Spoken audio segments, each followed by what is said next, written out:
frozen pipes can cause serious damage. That's why Absolute Restoration is giving away free faucet covers to our community while supplies last. Installing them is easy. Just slide the foam sleeve over your outdoor faucet and secure it snugly. Also remember to disconnect hoses, open cabinet doors under sinks, and let faucets drip during extreme cold. Call or text to check availability, and from our family to yours, please stay warm and protected.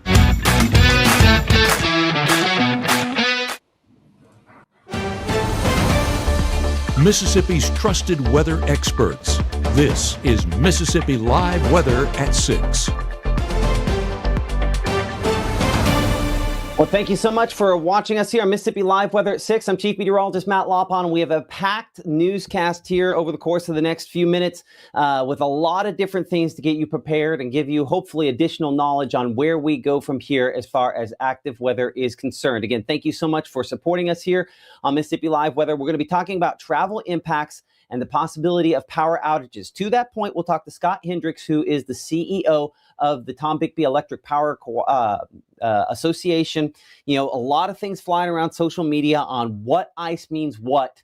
We will hear from the source on where they start to get concerned and how our icing situation compares to that sort of level. That's coming up here in a couple of minutes. Only on Mississippi Live Weather, we're looking at Snow Eater. Now, I just kind of threw out the term. It's something we talk about behind the scenes. We have a graphic that will show you that above the surface warm layer that's going to try to eat into the wintry precipitation, where that's at, how that affects us, coming up here in a couple minutes. We'll also get you prepared by looking at the type of icing. I want to be crystal clear here.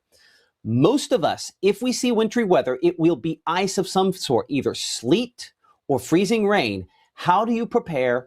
And what do you need to know and where? We're breaking down all of that information here in a couple of moments. The headline tonight, again, accumulating snowfall. Confidence level on that continues to decrease. Confidence level on icing in some form or fashion continues to increase. Hence our concerns related to power outages and all that sort of stuff. Not an everybody thing, but the possibility is there for some. We're looking at heavy rainfall encroaching in, becoming more of a threat for locations, Golden Triangle. We're hoping that that's all it is for some spots there, but that might be very optimistic thinking. And then travel troubles with sub-freezing temperatures certainly possible as well. It's just rainfall as we go through the first 12 here, as we expect, again, conditions to continue to just be fairly mild, honestly, as we go into this evening. And this is all in the green there on Mississippi Alive Mama Justice Doppler radar at this time, kind of this shield of rainfall that's sort of moved through the area kind of from west to east. And again, I don't have anything on our scale there, even it's kind of in the orange. So no rumbles, nothing that is overly strong or particularly concerning at this time. Rainfall amounts, again, have not been terribly impressive so far today. 24-hour rainfall amounts in the neighborhood, as you can see there, where we show some of the greens on that. Some of there around a couple, tenth, a quarter of an inch there, and fairly widespread scale. And in some spots, probably more than an inch of rainfall. So kind of nice to actually have a little bit of that for a change as part of this. Behind this storm system here, though, we are watching a much more active one that will bring us a lot more active weather as we go into the extended forecast. I'm going to go a lot wider here. We're going to bring out our water vapor perspective here so we can kind of show, again, it's not that high. It's this big spin back toward the west coast. And the fact that it's so far away and it's going to take so long to get here, one of those factors that probably limits, our knowledge on how this really fully kind of develops as we go forward. But across the southeast, again, we do have those winter storm watches that are already in place for our region. But again, it's going to be after this rainfall moves on out of here. So as we progress through tonight, one of the things, again, at 10 o'clock, we'll be looking at here in the Room Room Weather Center is just rainfall on Mama Justice Doppler radar, and just rainfall tomorrow morning with our meteorologist, Maggie McCauley. But then as we go beyond that, we get some cold air in here, and then much, much colder air that's still up to the north that eventually will filter in. And that's the stuff that really could be the real tricky part. Because again, while it is cold here, there's a lot colder air up north that will filter in and be the real trouble once that gets here. And that's one of the things that into next week could keep whatever icing situation around. So as we look at the first 24 hours here, tomorrow morning, again, fairly light in the way of precipitation there initially. in the morning, and honestly, we keep any precipitation light with temperatures upper 40s at noontime, low 50s as we look toward 3 p.m. And we do expect, again, way above freezing, so this is all just rainfall. Now, coming up here in 60 seconds, we're going to break down a couple things, again, you can see only here on Mississippi Live. First off, we're going to talk about that snow eater eventually. We're going to look at how the wind figures in related to this. We're also going to look at that radial and horizontal icing. What does that mean? Horizontal is when you're trying to drive, the stuff that's all over the ground. Radial is the stuff that gets on power lines, that gets on trees and causes all the issues there. We'll talk about, obviously, the differences, but in particular, we'll look at the way the accumulation related to this could work out here in a couple minutes. And as my alerts continue to go off there, we'll remind you the conversation is ongoing in the Facebook, YouTube, X, all of those different chats. Join the conversation, ask your questions. This is going to be a long discussion here. So buckle in, you'll know everything you need to know by the end of this, and hopefully we'll answer all the questions you need to know, other than exact amounts. But we're going to talk about the impacts and where our confidence does continue to increase as Mississippi Live Weather continues here from the Room to Room Weather Center right after this. Game day brings its ups and downs, celebration and disappointment, anxiety and relief, friends and enemies. You can always argue over who should have won, but everyone can agree on great food. Appetizers, entrees, drinks, party platters, or even the taste of sweet victory. There's something for every season at Eat With Us restaurants. Out with the old and in with the new. It's time to save big at Room to Room's New Year's sale. Store-wide markdowns 50 to 70% off, no tax, 48-month special financing. It's a new year at Room to Room Furniture in Tupelo. There's no place like home. When choosing a dentist for our family, Tupelo Smiles was the answer for us. They greet us with warm smiles right when we walk in the door, and they make us feel so welcome. We love Tupelo Smiles. This portion of Mississippi Live Weather is presented by Little's Jewelers. Right now, from the Room to Room Weather Center, here's Mississippi's Chief Meteorologist, Matt Lobhon.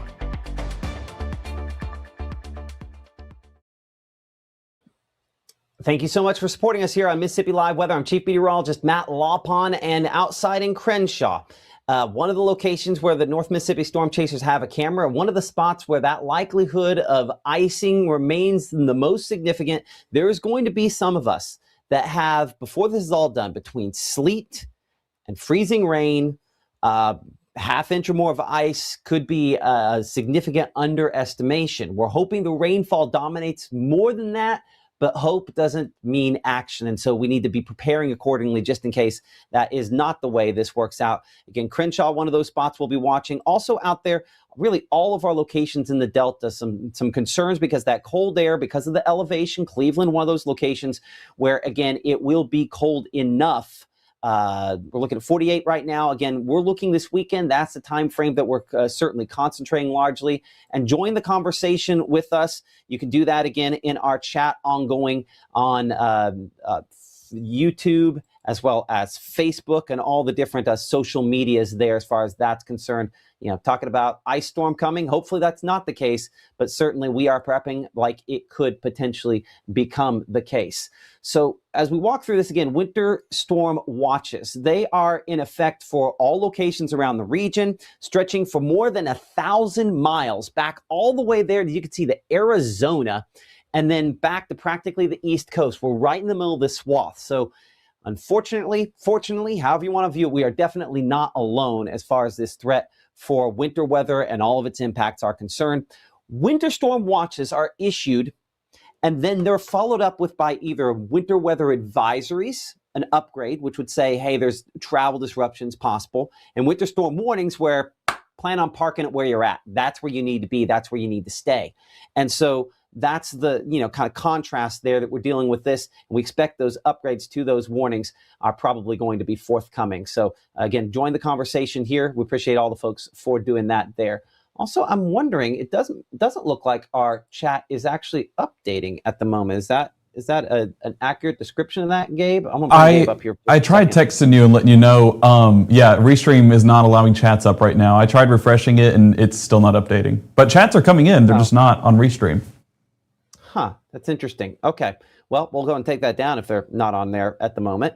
And we'll get that figured out as well. But winter storm watches, either way, already in effect, and that has nothing to do with this. Mom adjusted Doppler radar, it's just green, going to stay that way. These showers are light. They've been consistent today, adding up to, I tried this a minute ago, and the mode it was in, I don't think it'll kind of pull it up either. But again, most of that rainfall kind of moving through, and it's been pretty consistent through the day as well. We've had, again, moderate rainfall from time to time, but really no rumbles of thunder or lightning to go along with that out of any of this there. So again, school bus forecast tomorrow. While there's chances for rainfall, we're well above the freezing point. You're going to school Thursday. You're probably going to school Friday. You're probably making it home from school in good shape Friday afternoon as well. Again, I appreciate IMPC for sponsoring our school bus forecast for you. So let's talk about something you'll see only here on Mississippi Live. We're going to play it through, and then we're going to come back. This is radial icing. Radial icing is, if you look at this pen I'm holding here, maybe we need something a little thinner. So I'm going to use this apparently spooky pencil, right? So this pencil, when you look at it dead on, doesn't have, a large width to it. But if you were to put ice at a level around it, that ice would, make it much, much larger, right? So you would add the layers to it. So radial icing is basically the ice that goes around, its radius. When you think of a circle, you have the radius, which is half the diameter. So if you add some of these ice totals you see behind me here to every tree branch, every power line, that's where we start dealing with the kind of icing that causes some power disruptions. It's not super significant on our strike model yet, but I want to tell you that strike is underdoing precipitation in comparison to some other projections.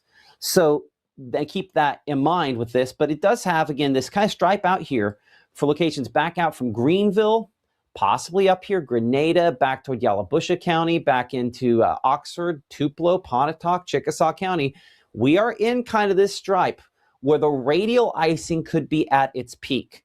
Again, this is presently Wednesday that we're talking about this. By Thursday, Friday, Saturday, still 3 days, and there will be a lot of movement and positioning. The big takeaway is this. If we're going to see wintry weather, it's going to probably be some form of ice, and at least a decent chunk of it could potentially be the kind of ice that ends up coating all of those different surfaces that makes the trees have more weight to them, makes the power lines have more weight. Again, we'll talk to Scott Hendricks with the Tom Bigby Electric Power Cooperative. He's the CEO there, about some of the impacts, how his crews are getting ready for this coming up here in a few minutes. So let's go ahead and look at horizontal icing. And horizontal icing is, again, flat surfaces, something you'll see only on Mississippi Live. And so we break down the differences there. When we're talking about flat surfaces, you'll notice the amount of icing through this event is more significant. And really, the total icing is when you combine these two things together. And so we're looking at horizontal icing, where you see some of these kind of purple and blue colors on here. I mean, we're talking well over an inch of ice, that accumulates on the ground. So what is that?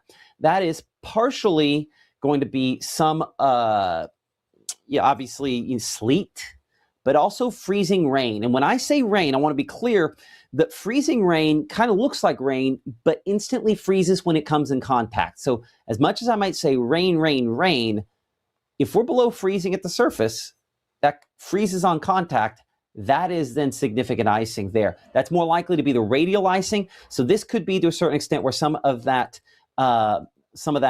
sleet component comes in to go along with this. But these are fairly high values out here into Arkansas and stretching again through the northwest portion of the state. And yes, I mean, this is an early number. It will change dramatically as the positioning on this changes. But this is what then sets us to probably be stuck in locations for a fairly extended period of time. But one thing you will also note on here is where locations south and east don't have anything.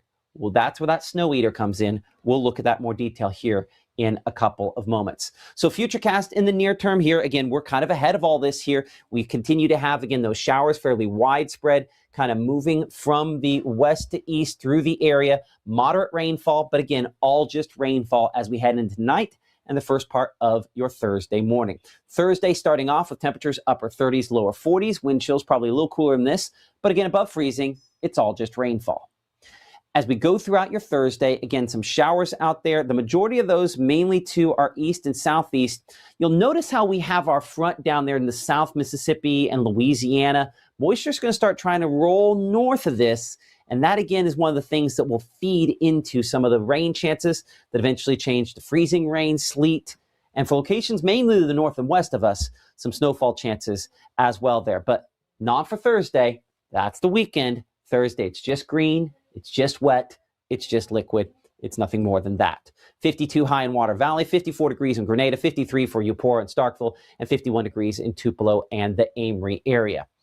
So Futurecast keeps us, again, just liquid as we head into late Thursday evening, late Thursday night. Even at that point in time, for locations back out onto the plains, it's still just all liquid out that direction as well at that point. And you know, my group chat here with a number of other meteorologists at other locations, you know, we have folks that are back into Oklahoma, back into Arkansas, Louisiana, and Missouri, all preparing again for this exact same system, all kind of discussing it. So it's kind of a meeting of the minds here on Mississippi Live Weather, our network of meteorologists. And again, all expecting to have some issues, but not until the weekend. We're above freezing for early Friday morning there.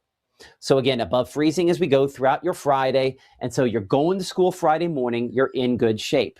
We're keeping it dry for the most part and above freezing as we head through your Friday. But notice the first signs, again, a little bit of that moisture. I'll go and back it up here for a second. And again, show you that moisture coming out here from Little Rock, Arkansas, kind of the first signs, a little more trying to kind of roll in. And this is kind of the first big shield of that mix that is rain as well as freezing rain, but really probably more rain and sleet with some snowfall mixed with that farther north there. But in North Mississippi, we're still 3 p.m., 4 p.m., 5 p.m., just in the rainfall at that point in time. Could you see a sleet pellet or two? Absolutely. Could Futurecast be a little warm? I do think that this particular strike model you see above me is on the warmer end of the spectrum, but that has been the trend, warmer over the last couple of days. So high temperatures, we're going mid-30s for South Haven. We're going about 40 for Oxford, 46 degrees in Bruce and Houston, as well as Eupora, 51 there in Kosciuszko, and 46 back for Belzona, again, above the freezing point. Now, here's Futurecast leading into the overnight hours and early morning on your Saturday. You'll notice how we, again, have that green for quite a few spots here, but we also have a lot of the pink. The pink is a mix that includes rain, freezing rain, as well as sleet, and maybe even a little snowfall back north and west. And so it's a mix because above the surface temperatures are warmer. We'll show Snow Eater here in a moment, and that will kind of explain that hopefully a little more detail. But on the kind of widespread scale here, we are no pretty snowflakes in all likelihood for the overnight hours leading early Saturday for most of North Mississippi. Now, Northwest Mississippi out here toward Memphis, Olive Branch, Forest City, still possible. But as we look at Snow Eater, that possibility is something we still call into question. We talked about this at 5. This is on the colder end of our model projections because dense cold air sometimes slides farther south than expected. Some models are warmer than this, but as you can see, a few folks close to the freezing point, maybe even a little bit above that as that warmer air moves out of the south. Okay, we've teased it enough. This is Snow Eater, something you'll see only here on Mississippi Live. What we have is we're looking at the temperature at the surface, that's the numbers. But this line that you see kind of going across here, that represents temperatures aloft. If you go up about a mile in the atmosphere, there's warmer air that's charging northward. And that warmer air is, well, maybe charging northward's overstating it, but there's warm air there that's trying to kind of hold this line north. Everywhere south of this line, whatever starts off as snow melts into something else. Hence the reason I've been kind of calling it Snow Eater, because it takes what would be pretty snowflakes, what everyone wants to pack and make memories with, and it starts melting it. Once it melts it, then it changes it over into something else. Does it refreeze quickly? It becomes sleet. Does it melt completely and not freeze until contact? That's when it becomes ice. And so that's obviously the concern that you possibly have it take that step and become that. And so you'll notice that that Snow Eater sits above most of North Mississippi as we progress 10 a.m., 11 a.m. through noontime there on your Saturday. And so for most of us, all the snow is melting. It then comes down to the surface temperature. Are we 32 like we show here in Bruce, Houston, or Tupelo? Or are we a little colder than that? like what Gabe and I were showing you for our projected low temperatures in the morning, most indications have a warm nose out here where it's predominantly rainfall. I'm hoping Macon it's you, but into Alabama, that is most certainly the case. We're hoping that that trends northward and transitions more of this to rainfall. But as you can see, with temperatures at 32, this would all be falling as a cold rain that then freezes on contact and becomes ice that then can cause troubles. To discuss this in more detail and how the amounts of ice kind of work with this, we do have one of the folks here again with the Tom Bigby Electric Power Cooperative. I want to bring in, this is Scott Hendricks joining us live here on Mississippi Live Weather. Appreciate you for, talking with us. I'm a meteorologist. I can tell you kind of numbers, but you understand the impacts to your crews in the field. Where do you start to get concerned on the amount of ice? Where do they tell you that like this is going to be bad? What's kind of that beginning threshold for how that develops? If you're talking about a half inch of ice on power lines, that begins to be a problem. Certainly up to 3/4 of an inch or more, anything there can cause issues. You're adding weight to the line. The line is sufficiently sagged. It's hanging a distance, probably 250 feet between poles. And so any weight you add to that causes stress to the line. Now, it'll hold a lot of weight, but if you start having a buildup at all, you have to be concerned. My crews have to be concerned because normally, if it's freezing rain that falls to the ground or sleet that falls to the ground, you have issues driving. You have people hitting poles. That's your concern. You have issues with trees falling, maybe. But on the lines, the more weight you add to them, the more concern you have about what can happen, Matt. And so if we see it freezing on the lines at all, we begin to be worried. And if it gets up above a half inch, we get real concerned. And then it's a good while after that before it's a real problem. But if you see it accumulating, that's the issue. If it falls as water, like you just said a minute ago, it's a significant risk. Okay, and I do think that I think it's pretty good indications that a lot of this does fall as water. One of the things I find interesting looking at this particular projection is, as you know, there's a zillion different models we can look at here, and it's showing about 0.3 of an inch of ice. And again, this is our first time really working with this, but you mentioned half inch of ice. Would that be the line is a half inch with the ice on it? Or would that be like a half inch on a radius all the way around it? Just so I'm kind of understanding, so I'm interpreting that correctly. Approaching a half inch radius all the way around it. Okay. A quarter inch is there. You're having buildup. That's a concern. It should hold that weight. Somewhere between a quarter and a half, you start to have significant weight. And you get above that, you're going to have sag. You're going to have issues. And any stress could cause damage to a pole, could have a line fall. And we will warn everybody, if you see a line down, treat it as hot. It may be a fiber line, it may be somebody else's communication line, or maybe our power line, but assume it's a hot electric line and a line down, we need to know. You need to call. You may have trouble getting through if we've got lots of outages, but you need to call. And I think that's one thing that we obviously ask for patience, which is hard, when you're cold, when you have all the issues because we have so much electric heat nowadays.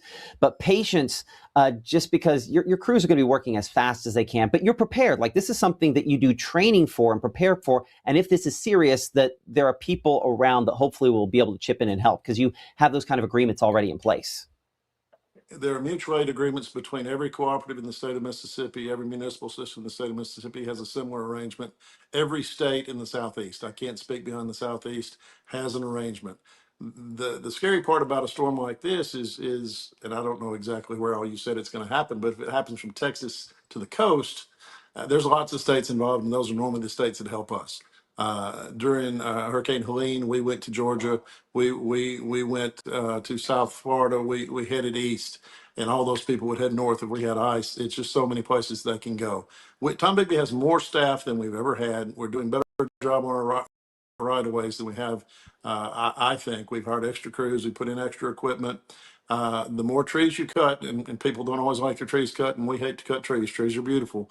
But the more trees you cut back off the right of way, the less chance you have of a tree falling into the line. So if that's been sufficiently done, your biggest risk then is ice accumulation on the line. And we just have to hope for the best. If you're in that 0.3 of an inch, that's a good weather report. I hope that's what we get because that has less risk than half of an inch. It has less risk than 3/4 of an inch. So that's what we face. But we do train for this. We prepare the right of ways every day. Crews cut every day during business hours of the year. We went and cut some danger trees today just to do a little extra. Trucks are fueled. We've got poles extra coming in. We'll have them staged on trucks. We'll have some transformers on trucks. We're as ready as we can get. We just don't know where we're going to have an issue. I hope we don't. It's always best to prepare for the worst and hope for the best, and that's certainly where we are. But we will do our best, and patience is the key. We will work till we get it back on. We will get help when we need it. We will have people come in, and we will work. Cooperatives are great. Well, municipal systems are great. They work together very well. We've helped municipal systems in the past, and during events of tragedies, I know they would help us. So it's a situation where we all work together because our goal is to get everybody back on as soon as possible. We want everybody warm. We want everybody safe. We want you to have the power you need. That's our job, and we take it very seriously. You know, one of the things that we're trying to, again, with new technology, understand this, and unfortunately we have to understand some of this in real time here, the ability to kind of decipher between the radial icing, which has major impacts with you, and then the horizontal icing, which I think has more of a sleek component that then has impacts on travel. And so to give you the weighting on that, you know, we will know a lot more about how this performs after the fact. But I think one of the concerns is the significant time period there, the more than 24-hour window where we have the opportunity for icing, and then the concerns that then causes, because you try to get your folks out as soon as possible. But the reality is that if they're in the ditch, if they can't travel, you know, there's only so much they can do initially there. So I know that's obviously, you know, one of the concerns that you have. And I would say that, you know, in the chat, 1994 keeps popping up. I did not live here in 94. Heard from DeLucic over and over again about 94 and every single person I've met since. One of the big improvements I think you mentioned is the right-of-ways and what you guys do to the right-of-ways. The 94, that was not the case. And so that helps the situation some, right? Absolutely. And I know the people that worked here in 94, so I cast no aspersions. They were doing what they had always done. 94 was a historic storm. We learned from that. We widened right of ways. We cut more seriously, and we've continued to cut more seriously each and every year. You had systems all across Mississippi, and I was in college. I wasn't in this job, but I lived through it. I drove through it. I'll tell you some good stories about that sometime. But it was a horrific event, and those right of ways were cut far less than we cut today. And we learned a big lesson for that. Now you had years after 94 where there was nothing left in the right of way that you were safe. But since then we've had to get aggressive as we can cutting for a day like today. When you have straight line winds come through, trees matter. When you have tornadoes come through, trees matter. When you have an ice storm, you have two concerns: frozen lines and falling branches and trees. And so you cut right away every day. We bought mulching machines for both of my branch offices. We put on 10 extra people. We're doing more on the right away than we have in the history that I remember. And I've been around a year or two. So that's what you do. That's the lesson learned from 94. I hope we've done a sufficient job at that. It's a balancing act. You cut between customers' needs. You hate to cut a green tree. You hate to cut too many limbs off a tree, but sometimes you have to. And it's days like today that those limbs that we cut matter. Each and every one we cut will save an hour for somebody to get their power back on, or keep somebody from going out. So hopefully we've done a good job at that. We're ready. We have four-wheel drive trucks. And those four-wheel drive trucks on ice can get you going, but can't always stop you. So you still have to be slow and methodical about how you get there. We have track machines that we didn't used to have, that we can set poles with track machines. We can have track buckets. We are better equipped today than we've ever been. Are you ever ready for anything that can come? No, but you train, you do your best. You teach people, you stand on the shoulders of those you come from, you take their knowledge and you grow from it, and you make your system better. You better equip, you better staff, and you get ready as best you can. And that's where I hope we find ourselves. I was in a room with a bunch of utility managers today, both municipal and cooperative, and everybody's concerned. Everybody has to face what we're facing, and we're all ready to help each other. I had calls from my friends in Tennessee. They stand ready to come help with fiber or electric. We just have to work together and get through this. Hopefully it's nothing. Hopefully the ice is on the ground and everybody stays home. Nobody drives into a pole. Everybody stays safe. And we have a nice time by a warm fire and power stays on. If it goes out, We'll do our best to get it back on.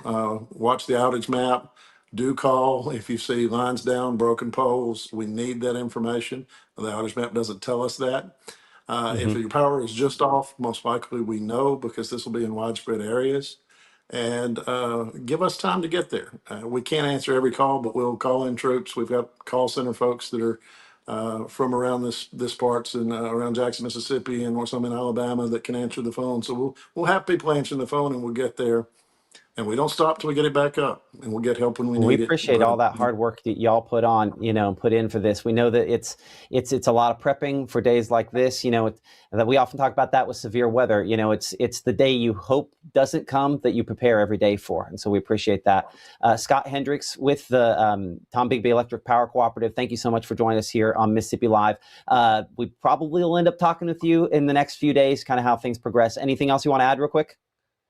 I would add one thing. Lots of people have gone out Yeah. and bought generators. They learned from 1994 as well. A generator is a fine piece of equipment to have. If you have it for your house, it's great. Be sure it's professionally installed or you've had professional advice, because a generator can backfeed a line and put my crews at risk. A generator, even a small one, can kill a lineman if you've backfed the line and they believe it dead from all other purposes. So use your generator safely and be careful there. If you don't know, ask someone. Make sure you're not backfeeding lines. I can't say that's enough. That and driving these trucks on icy roads is the most dangerous thing we face in a storm. Otherwise, it's working to get you back up. Thanks, Matt. Thanks for having us. Anytime you need us the next few days, we're around. We'll be in 21. We stayed at the office for 3 nights in a row and stayed there 24/7. I hope that's not the case, but we're prepared. Yeah. We've got the air mattresses. We've been our own trip to the grocery store, stocked up on our own milk and eggs, and we're ready to cook for the guys and keep them working as much as we need to work. So thank you for We having us. appreciate that. Well, thank you so much Take care. for all the hard work you and your folks do. We'll talk to you all soon here. That's Scott Hendricks with the Tom Bigby Electric Power Cooperative there. Again, important reminder at the end. Generators need to be used safely. 2 ways in which you make sure that happens. You want to make sure they're not backfeeding the line, meaning, you're out, you plug it into something, and yeah, it seems to happen to work in your house. But if it's not hooked up correctly, major issues could come along with that. And that could include killing the people trying to put the power back on for you. And then the other factor is the exhaust component, that they need to be far enough away from your structure so that you don't have carbon monoxide issues with the exhaust coming back in. So again, that's the reason why, if at all possible, professionally installed, and certainly if you're going to be powering more than just an extension cord into your house, need to be professionally installed. So I know a lot of folks will be breaking out those generators. Hopefully we can get through this safe, not just for our families, but for the people trying to get the power back on. You've seen the 7-day forecast. And again, the cold air behind this is a concern on how long this lingers. That's one of the things we'll talk about right after this commercial break with our meteorologist, Gabe Maynor, as well as other winter safety tips. And we're going to go in depth on some of your questions. Unfortunately, we can't show the chat, but we're going to be able to talk about the things we're later in a moment. So we'll be right back after this.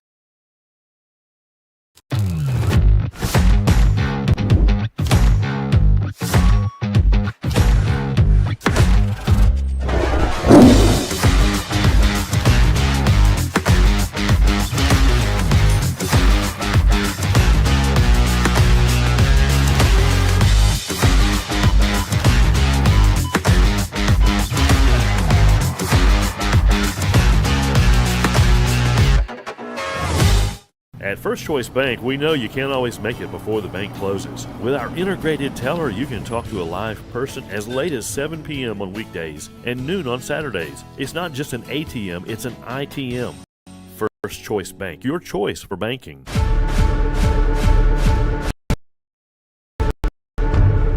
When you've been injured, lawyer who live. Call Langston and Lott. Local lawyers, personal service, real results.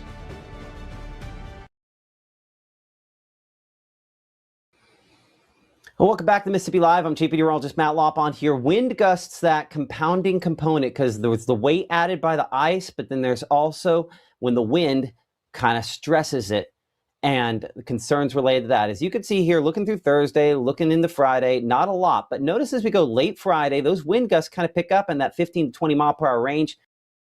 That continues into Friday night and possibly beyond. This here, extend this out a little farther. This is 48 hours from now. we're going to go deeper into your weekend forecast. So give me a second to kind of get that back up. And into Friday evening and into Saturday, notice how we continue to have some higher wind gust amounts. One of the things that I find fascinating on this, we talked about this last night, our meteorologist Gabe Maynard and I. I'm going to bring Gabe in here as we kind of double box this here for a moment. I'm gonna force this onto the monitor back behind you there.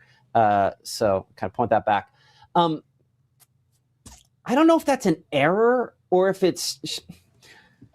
I'm really interested on just how high it has some of those. I'm largely throwing out the numbers that aren't the 20, 25, because I don't know if it's just exactly what it's seeing where it has those isolated wind gusts, where it's just mixing down maybe some showers, mixing down stronger winds from aloft. I know, right? I think that's overdone. So I'm going to throw out the kind of big numbers there if you agree, and I'm going to say that fairly widespread 20-mile-per-hour winds. That definitely kind of stresses the system as well, continuing into your Saturday. A little bit less once we start increasing some of that icing threat. And then whatever those showers are that are kicking that up, I don't know what that is. That's really interesting on that. But I think most of our projections pretty consistent on the fact that there are some gusty winds with this for sure. Oh yeah, and that's going to drop temperatures. Those feels like values, wind chill values, going to be even more absurd than what those temperatures will be. So anytime you have that wind aspect, it just makes that dangerous cold feel even more dangerous to an nth degree. I don't really know how else to describe it. Otherwise, it's going to be cold. Yeah, I agree. So before we move on here, I do want to again kind of give the overall assessment on Icefinder. I'm going to talk through Icefinder, snow, and then I want you to kind of talk back and forth on like how all the other projections kind of feed into this. That work? Sounds good. Okay, so something again you'll see only here on Mississippi Live is Icefinder, and Icefinder, well, pretty much does what it says. We look at the likelihood of something happening, and we look at the amount of something that can happen. We kind of see where the overlap between those two things are. And obviously, the big concern is how much ice we see. Thursday, Friday, we don't really have that concern. It's Saturday that those chances increase. As you can see, confidence, the likelihood of something happening, where you have the darker colors there, the more the oranges and reds, that's where it becomes highly confident of something happening. And certainly into Arkansas, back out there into Oklahoma and North Texas, where the confidence is greatest, at least in the early portion there of Saturday morning. But our confidence increases as we progress into the day, and certainly back into Arkansas. Real concerns with how this plays out there. If you saw some of the ridiculous snowfall totals floating around social media, the reason you didn't see anything out of us on that was because of our concern, again, of that snow eater and then producing this. So confidence remains, again, highest for that more significant ice. Back out here, looking at the latest data, still back into Arkansas, but also into the Delta and potentially Northwest Mississippi here as well. So there's not a lot of folks where I can say snow is your primary threat. I would say for most of us, if we see wintry stuff, it's the icing in the form of both that horizontal icing that disrupts traffic and radial icing that potentially brings down trees and causes issues with power lines and things of that. Those are the two most likely scenarios. But in either case, we're still Wednesday, looking all the way between now and late Sunday. This shows Monday, but this shows by then the confidence is all out of here, that this is what's left over there. So concerns as that confidence increases, that there definitely could be some travel troubles with this. And then obviously the other factors. Now, Snowfinder, this is an important thing to show you. I'm going to go back to Snowfinder as opposed to Rainfinder here for a moment. Snowfinder, when we're looking for the snow, we're looking for the confidence, you're not going to see very high confidence on this because the confidence is much higher. But yeah, out here on the plains, where you start showing, again, those reds and purples out there toward western Kansas, that out there toward Hays, Kansas, right there, that purple in the middle is 90% confidence that you're getting accumulating snowfall. By the way, my hometown's right about there in Russell. So they're high confidence of snowfall out of this versus what you will see here, which is much, much, much lower confidence. Despite the fact that this is going to kick out a little bit of snowfall, the confidence is much greater in this stripe up here from Springfield, Missouri, back out toward Cape Girardeau, and out there toward northern Tennessee, north of Nashville. And again, up to the north, where you start to see, again, these kind of purple colors, not just on the accumulation, but also on the lines. That's where it's much, much more likely to see something than it is farther south. Now, our confidence in maybe seeing some snowfall, if we're going to see it on the backside of this system, that's when things start to increase. But as you'll note here, even on this, there's some spots where even in the most aggressive accumulation projections, we don't have it into the area. So the takeaway is this. Flakes, maybe. Ice, much, much more likely. And trying to figure out the consistency between all of that is our meteorologist, Gabe Maynard. That's been his task today. And one of the things that he is breaking down, again, looking at the different model projections. That's been kind of your task all week long, actually. Now we have more data to work off of here because we're closer to it. And so our high resolution models are starting to come in. Exactly. And so kind of getting an alignment on that, models have been inputting the new data. So all of that, trying to get lined up and get a better idea on how things are going to go. Now I have a whole list of tabs, took your advice yesterday and got those tabs together. And so what we're going to start with is the model consistency between all the different model groups. And I do have your chat here on my phone, so if there are any questions, I'll try and look at that and be able to answer those in just a moment. But what we're looking at is the start time. And as you can see, we're 0Z on Saturday, which is equivalent to 6 p.m. on Friday. And as you can see, a large batch of that moisture is still out there towards Arkansas. Now, this is the Euro. This is one of the more optimistic models that there won't be as many impacts. But as you can see, lining this up with other model groups, it's not an impossibility that we see all of this start later on into the really early evening time frame of our Friday. As you can see, even GFS does have some of that wintry mix, but that's still out in Arkansas, just crossing the river by 6 p.m. And other model groups kind of aligning with that as well. There are a few things that stand out, and of course, the NSSL model showing a little bit of that moisture moving in. Not one we typically rely on in this fashion. Ones that we pay attention to are the Euro, the GFS, the NAM 3K, one of our high resolution models we look at. And as you can see, this is NAM, and I'll have to stand over here for you to get a visual. Still all the way out there in southern Arkansas, and one of the higher resolution model groups of that, still pushing all of that into Arkansas. Now that NAM 3K, that's that higher resolution run that I was talking about a moment ago. But nonetheless, just showing the start time, already showing that it's a little bit later on into our Friday compared to the Friday afternoon time frame. So like Matt was mentioning with school, are we going to school Friday? Yes, but are we coming back from school a little bit early? That's still the question, but if models continue to trend how they have been, I think that we may get a full school day if we continue to trend in this direction. But then we get into a different category, and that's going to be comparing run to run of each specific model group. And we're starting with the GFS run and going all the way back to the 19th when those model runs were coming out and jumping ahead to the 21st, the current day. So as we carry this out, you can see that it was very ambitious on getting that moisture here by 6 p.m. on Friday. But watch how this has gradually trended back as we've gotten more into the 20th and the 21st, and really into the 21st. We've seen that kind of recede just a bit. Started to see it last night with those model runs, but as we've gotten more into the 20th, and my clicker's been a little bit slow, you can kind of see how this has started to recede a good bit. And so what this is trending towards is a later start time. So that means we can wrap up anything that needs to get done on Friday and go ahead and get school and work day done. Euro lining up with that as well. If we drag this out, and I'm just going to drag it out really quickly, you can kind of see that there is that mixed precipitation. Let me actually drag it down just a bit. There is still that mixed precipitation, but a large portion of that now starting out in Arkansas. So meaning Friday, I'm optimistic that we're able to get through the majority of our Friday before any of that winter weather threat moves into play.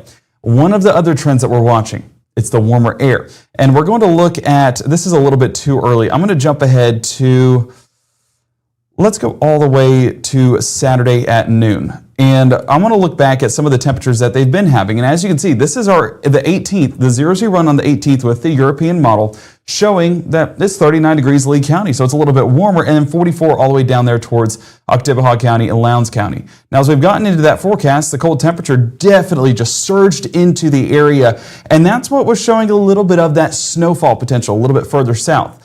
Well, as we've gotten into that extended pattern, you can see how that cold line has gradually receded, now going to be basically right across the Natchez Trace corridor and then up there towards the north and west. So highest chance of seeing a few flakes, northwest Mississippi. The further south and east you go, that's where we're going to see some of that melt, especially throughout the upper atmosphere, allowing for sleet or potentially even rainfall to reach its way all the way to the surface. So some folks in the chat were talking, it's just going to be a cold rain.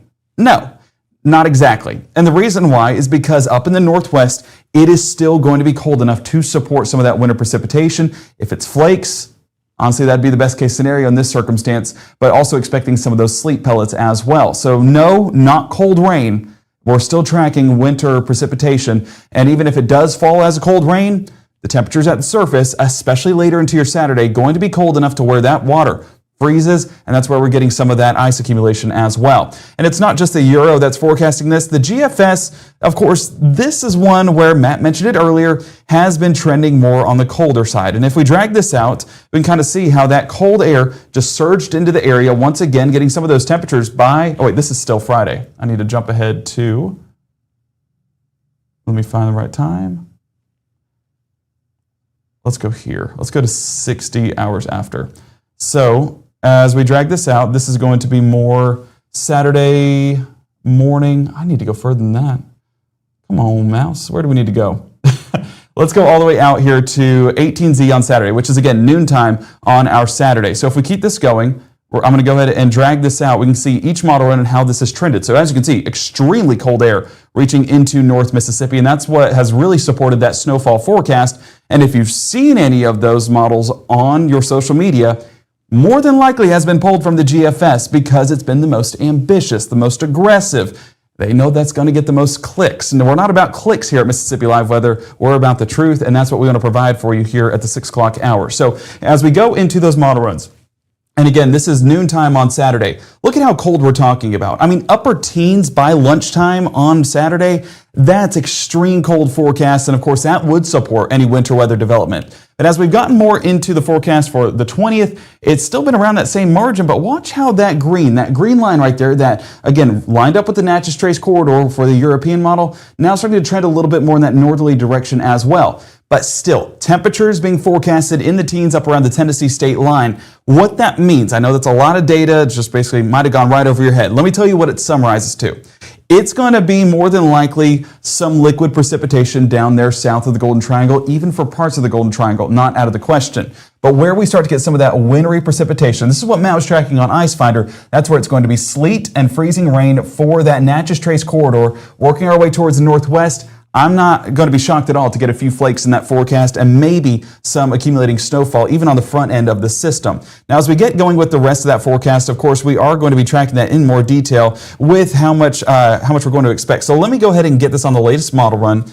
And this is going to be our GFS model, which has come out with that 18Z run. So as that drags out, we'll be able to visualize the more aggressive part of those models. Matt tracked the strike model just a moment ago. And if we keep this moving, and let me go ahead and get that clicked, and we're just going to go hour by hour. We're talking early hours of Thursday, still dealing with some of those scattered showers. But as we get into our Thursday night, you can see how things clear up, a brief dry spell. We'll need that moisture to rebuild in North Mississippi if we're going to get any chance at some of that precipitation earlier on our Friday. Otherwise, Friday will be the real rebuilding time to get some of that moisture back into the forecasts. And as you can see, GFS trying to do exactly that. Getting that moisture rebuilt. We're at 6 p.m. Friday night, getting that wintry slush off there towards southern Arkansas that tries to work its way into North Mississippi. Still, some of those greens showing up, so temperatures might not fully be there to support any of that wintry mix just yet. Those are dropping though, so that wintry mix is expected to happen at some point during your weekend. That's why folks saying it's just going to be cold rain. No. It's not going to be cold rain for the full duration. We're going to be watching that wintry mix try to move into the area from Friday night all the way up until Sunday, potentially afternoon. And let's go ahead and track this out because that's one of the differences in these models is it's pushed it back a little bit later and basically pushed back the entire system. So we're starting later, but we're going to be ending later as well. So let's go ahead and look at that. Saturday. You can see all those purples showing up. That purple is going to be that wintry mix. The red, more of the freezing rain where it could fall as liquid precipitation, but once it reaches the ground, it's cold enough to support some of that freezing there at the surface. So as we get into our Saturday, you can see that blue line still remaining up there around Tennessee. That's where we expect the flakes to form, but then you get some of that mixed precipitation, allowing for potential for flakes over there in the northwest part of the area. You kind of see that southwest and northeast orientation right here. Expect that throughout the entirety of this line. So yes, flakes possible up around DeSoto, Tunica, and Tate County getting into our Saturday afternoon.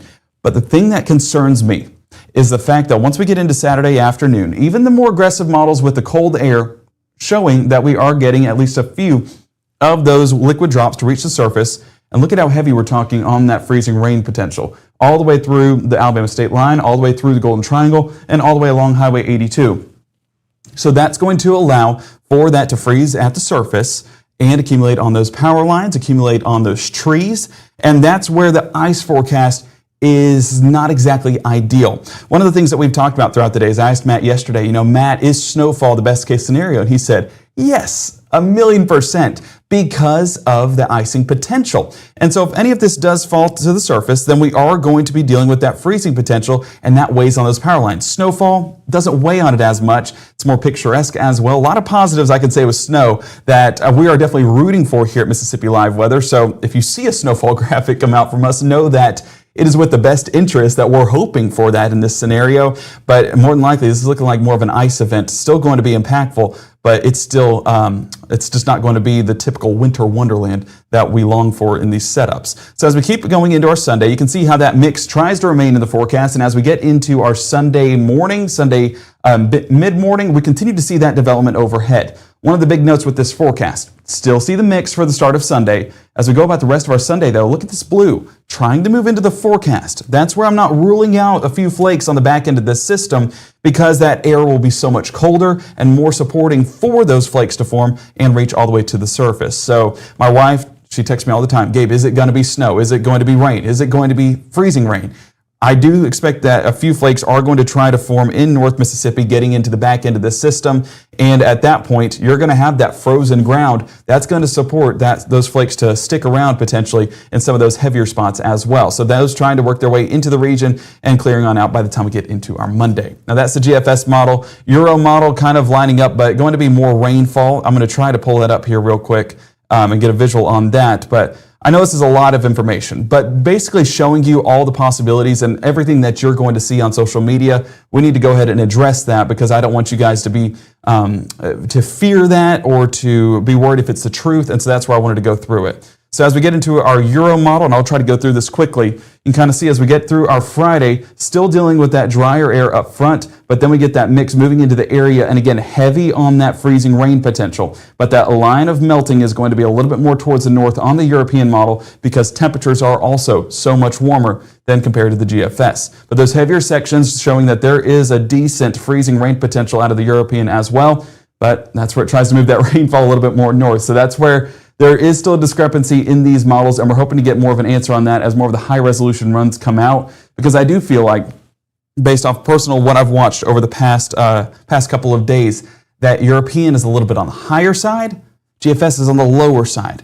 We're going to meet somewhere in that middle realm. Where exactly? That's the question still heading into this event. And right now, we're getting some of those high-resolution models coming out, only on the front end of the event, but we're going to look at that in more detail tonight. We're then going to get our other high-resolution models to come out tomorrow, lining those two things up for start time, for duration, for impacts. That's where we'll get it better aligned. So folks that are saying, they don't know what they're talking about.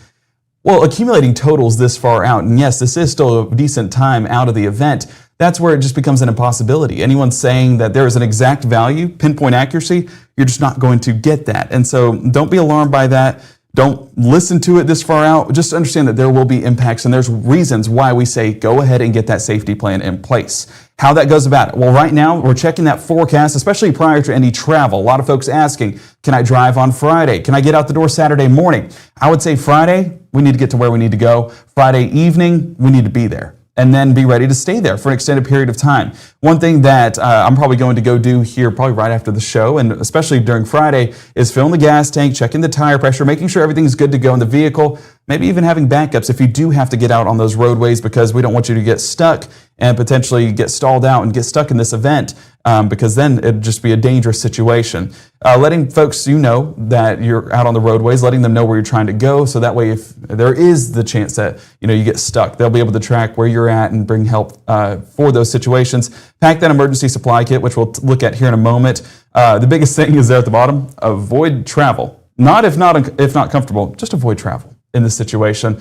And if stranded, remain in that vehicle. Don't try to battle the elements, because it's going to be the potential for wintry mix, but it's also going to be the extreme cold, and especially towards early parts of next week. All right, what we're going to be tracking, and I got to find the right graphic here real quick, is that that kit. Here's a look at your kit that you need to be putting together. And I think that some of the things we could go ahead and rule out, like you don't need a rope, you don't need sandbags, but the biggest things right here, food and water, having that in the car. One of the best stories about growing up that I have was back in 2014, it was a more significant ice event in Alabama. We got stranded, the Mainers did, but my mom got stranded all the way at school. No food, no water, no anything like that whenever she was driving around, and she got stranded for hours on end. Well, from that day, she has packed these little potato sticks in the back of the car and a bottle of water. So she'll always have that food if needed, and it's in just in case format. But I don't know if I was supposed to let her secret out, but yes, she does that to prepare for the occasional event that may happen. That was back in 2014. It's now 12 years from there, and I don't think they've seen an event like it in Alabama. So there's a little bit of perspective, not exactly a frequent occurrence, but one that we can get prepared for. That first aid kit essential as well. Batteries, blankets, definitely going to be needed to accommodate for your flashlights, for staying warm with those blankets. Having a phone charger, go ahead and charge those phones Thursday night and keep that charger around Friday, because if your power does go out, it will be out for potentially an extended period of time, and we want you guys to stay safe and stay informed. Now, cat litter, you might be wondering why that's there. That's if you do try to get out on these roadways, even with an ATV or things like that, you're going to be dealing with traction issues. So if your vehicles get stuck by chance, you can lay that on the ground and it'll give you a little bit of traction to get out of anything that you may be in. All that to say, don't get on the roadways, but if there is any chance, hey, go ahead and get some cat litter. I'm sure that's still at Walmart, right? But that's just one of the hacks that we can have in those situations. What we're going to be talking about here is also these road conditions. One of the big things is just safety tips if we're getting out on those roadways, and a few recommendations as well as we track this out. Road conditions, if they're just wet, if they're that rainfall, we know how to drive in rainfall. We've done it time and time again, so you don't need to know any of these tips, but just be safe on those roadways, because it's not just the wet roadways that we're tracking, it's also the potential for some snowy conditions a little bit up north. Don't get on the roadways if you don't have to. Don't try and get up hills. Don't lock up your brakes. Don't stop when going up a hill. There's a hill right in front of my neighborhood from growing up, and there was an individual who, I don't know why we were trying to brave going up this hill, but shout out Jerry Maynor. We were going up this hill and the car got all the way to the top, thought he was there, and then he just gunned it, got the acceleration going, and then lost all the traction. And it was a domino effect all the way down the hill. And it was a fender bender all the way down as well. So that's why we say don't do it. Avoid hills, avoid accelerating and decelerating quickly. Just a gradual trend as we go about that forecast. The forecast that we expect to have, though, this is where it lines up a little bit more, that ice and slush forecast. Here's what we need to do. We need to reduce speed. Avoid driving if at all possible. That second point, that's the one I want to underline, bold, all caps, everything, because we don't need to be on the roadways in these conditions. It makes for hazardous driving conditions and potential wrecks, and you don't want to get stuck out in this forecast, like I mentioned a moment ago.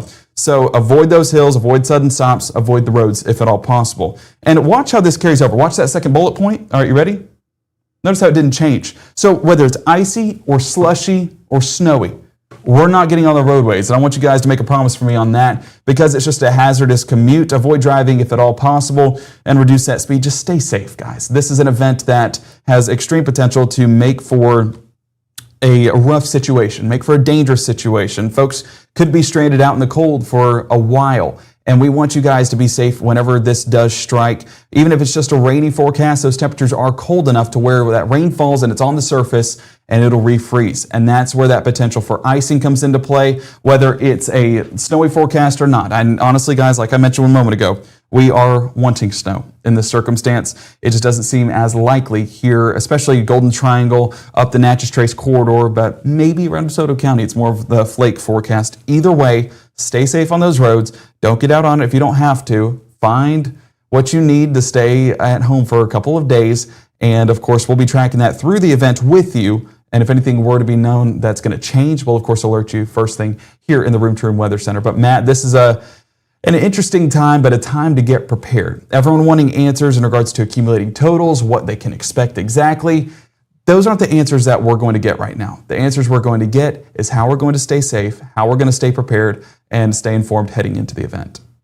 Yeah, and confidence, of course, on what type of precipitation, which is, again, unfortunately, probably more ice than what I'm going to show you here. Appreciate Wanda for using the Mississippi Live Weather app to send in this beautiful picture of snow and the way in which you have to take care of it when you have a blade that can go on your tractor up there in Wisconsin. Appreciate Wanda for sharing this using the Mississippi Live Weather app. Of course, you can share your photos in the app as well. You just have to go on the left-hand part of the screen. Actually, let me double check. Yeah, no, submit pictures. I'm sorry. You got to go down on the home screen there below our video. And there's a place for you to tap submit pictures, send your picture in, choose your picture, and it'll ship it right off to us. Now, I will say, if it doesn't work the first time, it's done this crashing thing on me occasionally recently, and I sent something out to the developer, have not heard back today. You swipe out of the app, come back in. It usually works the second time. I hope it doesn't take that. But, again, we've done a lot here in about a year. They haven't perfected everything, unfortunately. One thing we did perfect, our meteorologist Gabe Maynor, who you heard talking a moment ago there, and our meteorologist Maggie McCauley. She'll have updates tomorrow morning, as she has every weekday, 6:37, 7:30 a.m. here in the Room to Room Weather Center. Updates related to this winter weather and obviously that ice trend that we're looking at. I'll probably join her again somewhere in that 7:30 time period. We'll see how that times out for tomorrow, but you can check her out every weekday morning for latest on everything related to the weather. But obviously in the near term here, we're talking about the ice potential related to that as well. And we encourage you to join the conversation in our chat on all the different social medias. But if you have not yet, please encourage you to download our Mississippi Live Weather app. It's a free app. A lot of people have used it. I saw easily the highest number on the watch, while Gabe was talking a minute ago there. There's a lot of you that, of course, have tuned in and watched with us over the last couple of days. Certainly highest number we've had so far. But we're not doing this for that. We're doing this to try to keep you ahead of active weather and safe. But one of the things Gabe's going to be working out at 10 o'clock as we bring it back here to Gabe and talk about that again as we continue to see the evolution of this as well. What else do you have, Gabe? Well, so honestly, a big thing for models moving forward. So an update, hurricane hunters are actually going into the system off of the Pacific right now and going to collect data on the system. All of that is going to be ingested into overnight models heading into tonight. That's going to be a big determining factor for what we can expect moving forward, because that's current data being put into the system, not projected data like it's been using so far. So Matt, I think that's going to be a big development overnight. We'll get those latest GFS runs, the strike model runs coming up at 10 o'clock tonight, and we can assess that in more detail. And it might line up with what we've had so far. It might be a little bit different. And I think that's one of the answers that we'll be able to get at 10 o'clock tonight. Okay, hopefully that's the case. Again, at 10 o'clock is our next live broadcast this evening here. We're live every day, 5, 6, and 10 p.m., 6:37, 7:30 a.m. We appreciate everyone for liking, subscribing. It does look as though we might have some of those comments coming back in, so we can address that chat. I'll pop that chat up here to just kind of check and see. And it was on there for just a split second. Put it back on there. It does look like we might be getting those chat comments back in there. So for whatever outage we had with the folks there at the restream, that certainly looks things are better at this point here. But yes, no, I want to be crystal clear to Lori. Lori's saying we went from 3 inches of ice to cold rain. Number one, we never said 3 inches of ice. I don't know what phone app you have, but you need to take that. You can press it on your phone and then hit delete and get rid of it. Whatever app you had there, Lori, we never said 3 inches of ice.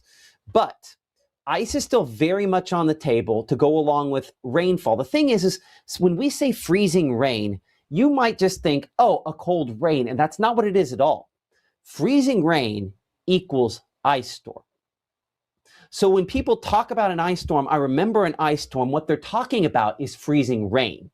So I think that's one of those terms that gets lost in translation a little bit here. When we're talking about what this could be, and we're talking about these freezing rain amounts, and we're talking about this horizontal ice, the radial ice that gets on power lines and stuff like that, that is freezing rain, not just cold rain, but rain that's below freezing and thus weighs down all those surfaces and produces the ice storm effect. So to be crystal clear on this, I think that something's got lost in translation, but ice storm very much still on the table, and I would say is the most likely outcome for many of you watching this is an ice storm that causes travel disruptions for multiple days and makes it to where you're stuck wherever you're at for a little while and possibly cause power disruptions and all those other things that unfortunately we don't want to think about. So again, this is kind of the big headline here. Don't miss this, and I'm not talking around this. Rainfall for some locations has increased, and it's going to be quite a bit of rainfall.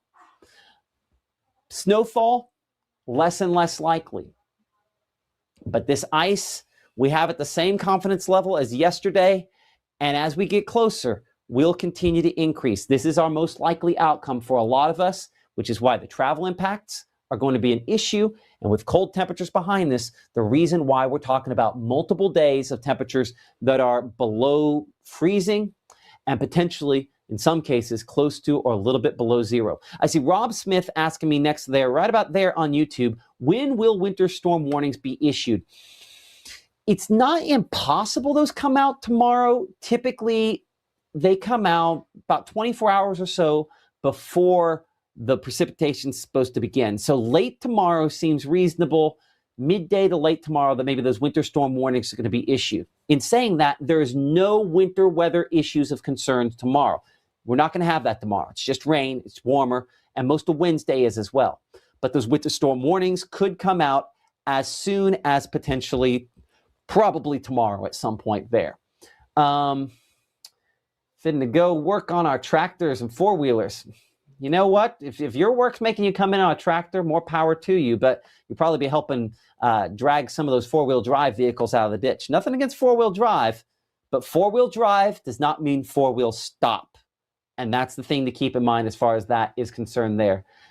Now, Brittany says, sound like day after tomorrow sort of stuff.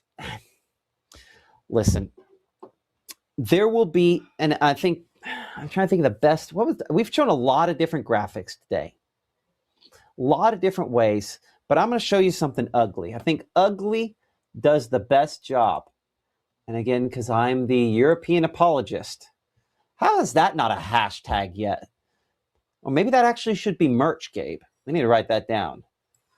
I'm a European apologist. Let's look here at, this would be the Euro from 12Z, and this is, again, ugly stuff.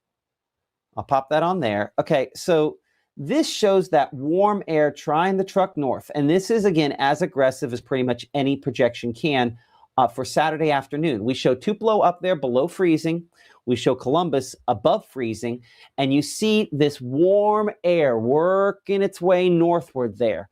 That is our snow eater at the surface that extends aloft and bends back over this. And as it bends back over all this cold air, that's what melts pretty snowflakes into something else and then falls in this cold air and produces that ice. So it is not inconceivable that 10 o'clock, Gabe is talking about a shift in this position. Now, we can look at our various projections at this time, and let's go ahead and stop a moment and do just that. I think Gabe has talked a little bit about this, but I want to go ahead and do it myself here for just a moment, looking at kind of the current models at this point here. And what you'll notice still, the European is one of the warmest. Almost all of our projections are considerably colder than that. But all that to say that European also led the way on how warm it was in our area and catching this warming trend before it happened on any other projection. So is it leading the way or has it gone too far? That's something Gabe will be looking at in more detail coming up at 10 o'clock as well. Brittany's saying it's totally a joke. No, I get that. But at the same time, I think for every nervous joke we crack in this situation, there's a little bit of truth to it. It's like, I mean, I've always said that more people watch winter weather than tornado weather because at least in tornadoes, we know to be scared or guys are going to go to the front porch and do what they do. But when we start talking about winter weather, it can be the whole slew of things. It's all on the plate. I'm going to check Reverend Luna for a second here. Now, I'm the one up here pontificating real quick, so I'm about to wrap up here in a second. I promise. Oh, I'm sorry. You're good. Okay, you're good. Bye. Okay, with that in mind, we probably should, will this be winter mix, snow plus ice plus rain? Rob Smith wants to know. It'll be a winter mix, but snow? About that long. I don't know. We're talking a bunch of snow. I see Marcellus there saying snow in Ackerman. Keep saying it. I'm just not sure it's it, unless maybe on the very backside we get a little bit. Damn snow eaters. Can't stand them. Darn. Shouldn't have just read that one straight out. But either way, the warm air largely wins this. And I see it. I'm there with you, Brittany. Don't want this, in Jesus' name, please allow this. Here's the thing. If it's going to be snow, people cheer for it, but nobody cheers for ice outside of maybe, people that have car repair places, from all the wrecks. And even then, I think they'd prefer something, other ways, to make money. So nobody cheers for ice. And so we're at this point here where it probably doesn't wobble back to all snow. So now we really, if you're looking for your targeted prayers, need to be praying the warm air winds out, and this is just cold rainfall. It was a bunch of hubbubaloo for nothing. Now listen, that would make us look really bad. But I'm all for it if we don't have power outages and everything else that goes with it. So if you're looking for targeted praying, that's what we're praying for here, is we're praying that warm air winds out. And the people are intelligent on the way it is. Wish we had snow in Amory. I mean, listen, this could bob south. We could see the cold air, win out, but all the way to snowfall to Amory would really be pushing it at this stage. At least snowfall of packing significance there. So appreciate everybody for, kind of chiming in, joining the conversation, all of your support. You've seen all these sponsors kind of next to me on the screen here. Support the folks that support us here in Mississippi Live Weather, the Eat With Us group, folks up there at Exceed Technologies. I mean, you've seen multiple people, there. And make sure to download our apps for Apple TV and Roku. No, we do not, unfortunately, have Fire Stick up and going. I know that's always a conversation here. But that's something that hopefully will work out. We are on YouTube. We have a lot of people watch us on YouTube, and YouTube typically works on your smart TVs. Okay, so we will see you coming up at 10 o'clock. I'm going to look here on the screen to see if Gabe has anything else to chime in on. I'm looking up there at the top. You pop in there, look for a thumbs up, thumbs down on Gabe if he has anything else, and I think we'll wrap it up here. Compare and contrast. You're good? Okay. Robert Garrett there. I do think this is a relevant comment. Compare and contrast Nashville area versus how it affects us in Union County. In Nashville, it is cold enough that it will be ice and or snow. In Union County, it will probably be ice. It will probably not be snow. It might, God willing, hedge over to more rainfall, but you're in that zone where it's most likely to have some icing issues there. And when folks are talking about guesstimates on ice, the reason I'm not yet going to float a guesstimate on ice is because of this. If I show you, again, accumulated precipitation, basically rainfall totals, right? This is what, again, that euro that I'm, again, a self-proclaimed apologist on, all the way to the end of this event. I'm going to have to go, let's go 84 hours and see how it has a lot of heavy rainfall there on the back end. I think that's primarily rainfall that you see there. During the icing portion of this, it's probably more, inch or less of liquid precipitation, maybe up inch and a half of liquid precipitation looking at that. But if we kind of compare run to run, I'll go to there, 84 hours, and we'll compare that, the different models on the amount of moisture, pretty consistently, inch of rainfall, perhaps more than that, showing up in basically all of our projections there. So that's a lot of liquid rainfall if you melted it all down. But some of that, and maybe a decent chunk of that, ends up falling as sleet and ice. And that's where the concerns come in. So certainly that's the reason we're not talking about the official accumulation amounts, because it could be really, really rough. And to address what James says there, my guess is with all the rain, even without ice, won't that freeze Monday, Tuesday and cause some road hazards? It could. There's enough wind with this that if you're lucky enough that this isn't ice, that maybe the wind comes in and dries out some of those roads. But there will be icicles on roofs. And someone's mentioning there, concerned with a Mississippi State student leaving Starkville to come home to Northeast Mississippi for the weekend, not being able to travel back to school. That's definitely a possibility that it could be, depending on how far north they go, that Starkville could be in class on Monday, and all the folks there, and that if you're far enough north that you can't get back. Real possibility that's the case. So anyway, closer to Tennessee State 9 to address Debbie's question there, rather than go city by city on this.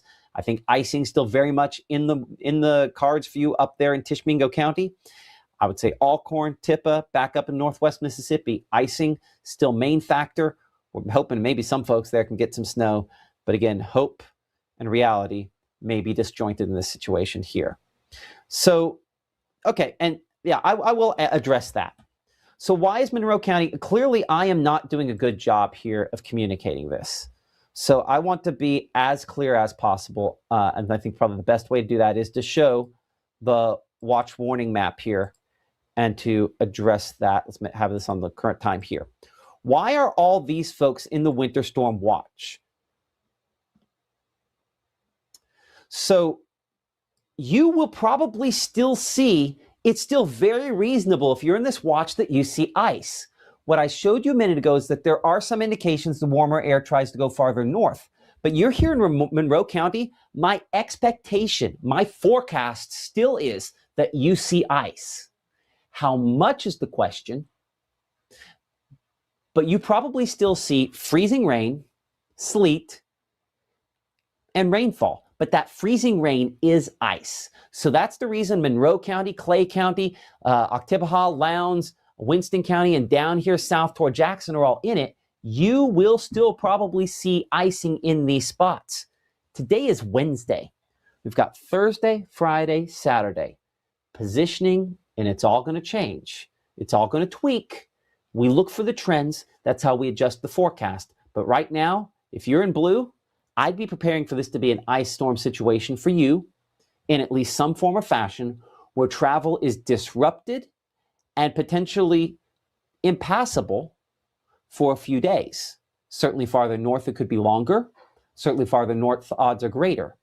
But if you're in this blue, I would be expecting travel disruptions. And I'm sorry that I didn't do a clear enough job communicating that. I think sometimes that's some of the things that gets lost in translation here. I see somebody mentioning historic event. That is by no means a guarantee. The warm air on this could save us from that. And when we look at the historic events here in North Mississippi, as you heard Scott Hendricks with the Tom Bigby Electric Power Association talking about a little earlier on, they've done work to hopefully make sure infrastructure is in better shape, that tree trimming is in better shape, so that you don't have one of those kind of historic long-term issues. But yes, significant ice is absolutely possible. But with 3 days to go, historic is something we're going to reserve for a greater confidence level. We will see you coming up here at 10 o'clock. We're late enough here. We'll do a little quick prayer and we'll move on. Dear God, please help folks to intelligently navigate the next couple of days. Direct them toward trusted sources of information, whether myself or the National Weather Service or any of our affiliate partners here on the National Weather Network. And God, I just pray that you help that warmer air to win out and the icing situation to not be dramatic, and that whatever icing occurs to not be the stuff that sticks to the lines and causes power outages and trees down. And just, help people to make wise choices, get them to where they need to go. Okay. Help them to be prepared, but not panicked.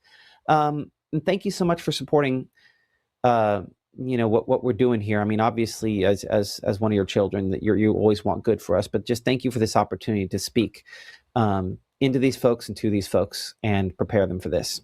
Pray this in Jesus' name, amen. Okay, we will see you at 10 o'clock. I may or may not pop in at 10 o'clock. I think it's largely going to be Gabe at that point in time. I will see you tomorrow morning on Mississippi Live Weather with our Maggie McCauley. Again, time frame on that there are broadcasts 5, 6, and 10 in the Room to Room Weather Center in the evenings, 6:37, 7:30 a.m. And Maggie is definitely going to be have her hands full with everything going on, but she can take care of that. She can take care of Maya.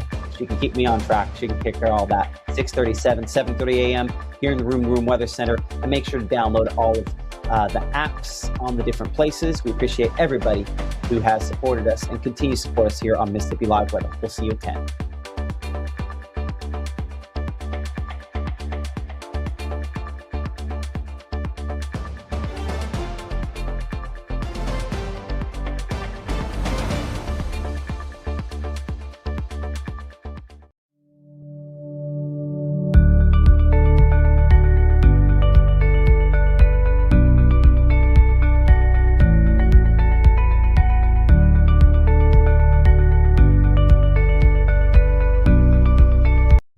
Even though Gabe grew up in Alabama, Mississippi has now become his home and his family. And one thing about Gabe is he keeps his family safe.